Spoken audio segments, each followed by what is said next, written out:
Kau jangan tinggal di Indonesia. Keadaan dunia begini, ribut-ribut gini kan kampungan itu. Luhut meminta pihak yang tidak patuh terhadap konstitusi untuk tidak tinggal di Indonesia.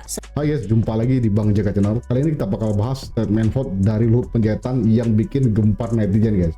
Jadi kata dia, yang mau lengserkan Gibran, yang mau majukan Gibran, silakan tinggalkan Indonesia guys. Ini serem banget atau wajar aja guys? Yuk kita cek faktanya. Ya, dilansir dari kompas.com, Luhut meminta pihak yang tidak patuh terhadap konstitusi untuk tidak tinggal di Indonesia. Sebab menurut Luhut, Gibran merupakan wakil presiden yang sah secara konstitusi. Benar, ya? Dan tidak bisa dimaksulkan begitu saja. Pernyataan itu disampaikan Luhut di Balai Kartini, Jakarta pada Selasa 6 Mei. Apa itu? Ada usul pemaksulan Pak Gibran dari Pak. Ada itu apa sih? Kita ini harus kompak gitu aja sekarang. Ini keadaan dunia begini, ribut-ribut gini kan kampungan itu.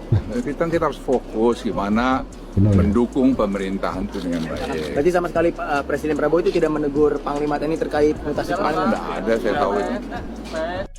Waktu acara kemarin, penawaran berkumpul sama presiden, dia kagak diajak ya.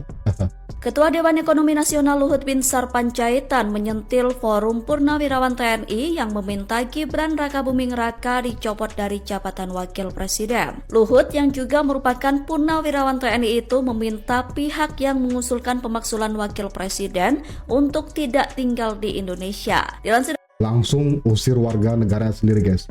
Tenang guys, ini kan konteksnya yang nggak taat konstitusi kan. Jadi sebenarnya Luhut lagi tegasin soal hukum guys. Walau kedengarannya kayak ultimatum gitu ya, agak-agak serem guys ya. Saya sih guys setuju guys kalau untuk jaga persatuan. Tapi kalau kayak gini kata-kata dia kan, ini bisa ditafsirin macam-macam guys ya. Jadi ini bisa dianggap sebagai pembungkaman kritik guys. Jadi nggak boleh kritik pemerintah gitu guys. Langsung dicampakkan keluar Indonesia. Itulah guys, kata-katanya itu kan salah ya. ada kekuatan asing di balik isu pemaksulan Gibran, sehingga Luhut memperingatkan agar jangan sampai Indonesia dipecah belah oleh kekuatan asing. Luhut juga bilang ada kekuatan asing yang mau pecah belah kita guys. Tapi masa sih Forum Purnawirawan TNI Polri dikaitin sama asing kan? Saya kaget ketika dikirimi link berita dari kompas.com dengan judul Luhut sebut pihak yang minta Wapres Gibran dicopot kampungan. Tapi kalau kita paham dengan Pak Luhut pasti nggak ya kaget, tetap kaget, tapi juga nggak kaget-kaget amat gitu ya. Luhut bersuara keras menyebut orang lain kampungan gitu. Ini kayaknya Pak Luhut yang paling kota deh ya.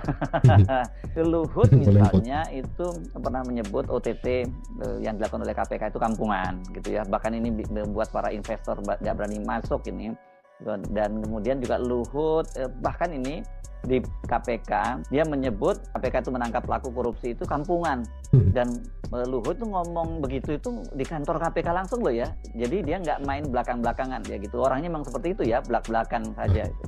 Memang sifatnya Luhut begitu kan, memang sejak dulu seperti itu karena dia ini kan adalah tangan kanannya Pak Jokowi pada waktu itu dan jabatannya banyak banget di eranya Pak Jokowi. Saya nggak tahu jumlahnya berapa, waktu terakhir saya menghitung 27 tapi kelihatannya tambah terus, mungkin sangat menjadi bisa jadi lebih lah begitu. Kau jangan tinggal di Indonesia. Luhut Panjaitan menanggapi desakan Forum Purnawirawan TNI Polri untuk memakzulkan Wapres Gibran dengan tegas. Siapapun yang tak taat konstitusi sebaiknya tak tinggal di Indonesia. Ia mengingatkan agar jangan sampai Indonesia dipecah belah, apalagi oleh kekuatan eksternal. Ngeri banget drama politik sekarang ya. Konflik kali ini guys serius banget ya. Tapi cara penyampaian Luhut malah bikin panas suasana ya. Di satu sisi memang kita harus jaga persatuan, tapi di sisi lain demokrasi harusnya memberi ruang untuk kritik ya kan. Jangan harus masa gara-gara kritik gitu doang ya kan harus pindah dari Indonesia ya kan. Gimana guys? Kamu setuju nggak sama Luhut guys? Atau justru bahaya kalau pejabat pakai kata-kata yang mengancam kayak gini kan? Berikan tanggapan, sanggahan, opini dan kritik di kolom komentar. Semoga dapat ilmu baru. Wassalamualaikum warahmatullahi wabarakatuh. Ciao.